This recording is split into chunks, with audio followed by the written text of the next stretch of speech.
Untuk pertama kalinya dalam beberapa tahun terakhir, Hamas menyatakan kesediaannya untuk membahas opsi pembekuan atau penyimpanan senjata sebagai bagian dari proses gencatan senjata.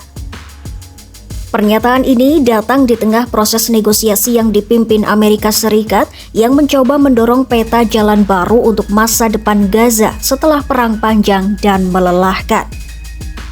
Langkah Hamas ini dipandang sebagai sinyal bahwa konflik yang telah menelan ribuan nyawa mungkin mulai bergerak ke arah kompromi, meskipun jalannya masih sangat rumit.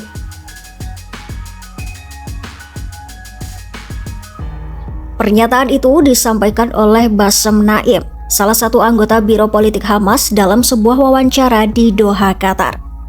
Di sana, sebagian besar pemimpin Hamas tinggal dan melakukan komunikasi politik internasional.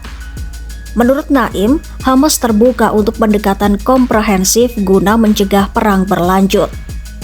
Namun, ketika ditanya soal serangan besar Hamas ke Israel Selatan pada 7 Oktober 2023 yang menewaskan lebih dari 1.000 orang dan memicu perang besar, Naim tetap menyebutnya sebagai tindakan pembelaan diri. Di lain sisi, Israel menilai langkah ini belum cukup. Perdana Menteri Israel Benjamin Netanyahu berulang kali menegaskan bahwa pelucutan senjata Hamas harus dilakukan total, bukan hanya disimpan atau dibekukan. Fase pertama gencatan senjata telah berjalan sejak Oktober 2025.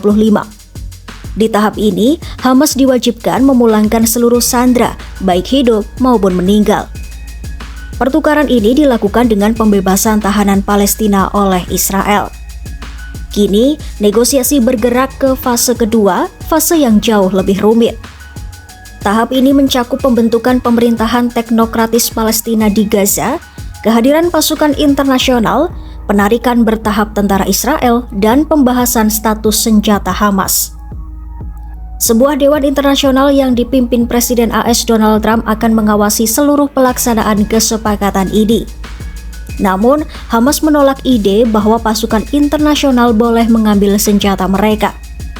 Mereka hanya mau pasukan itu berperan sebagai pemantau, bukan pelucut paksa.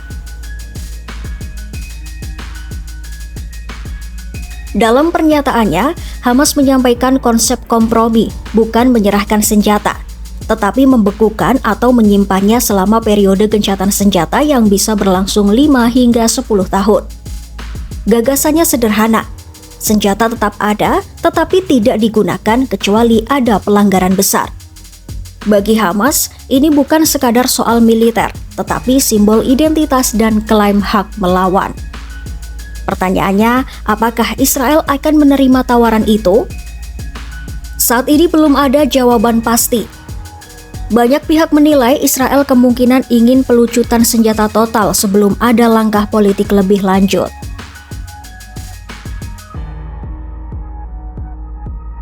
Kedua pihak masih saling menuduh melanggar perjanjian. Israel menuduh Hamas masih mempertahankan kelompok bersenjata di bawah tanah. Namun Hamas membantah dan menyebut komunikasi dengan kelompok itu terputus.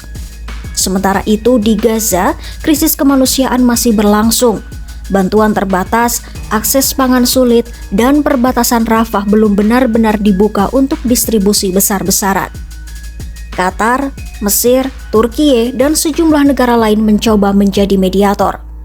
Mereka memperingatkan bahwa proses ini berada di tahap kritis, bisa menjadi jalan menuju perdamaian permanen atau justru kembali pada perang yang lebih besar.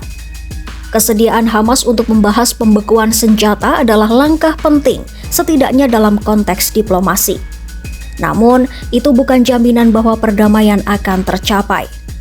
Pertanyaannya kini bukan hanya soal senjata atau pasukan internasional, tetapi apakah Israel dan Hamas bisa menerima kompromi? Apakah Palestina akan mendapatkan pemerintahan yang stabil? Dan yang paling penting, apakah rakyat Palestina dan Israel akhirnya bisa hidup tanpa rasa takut?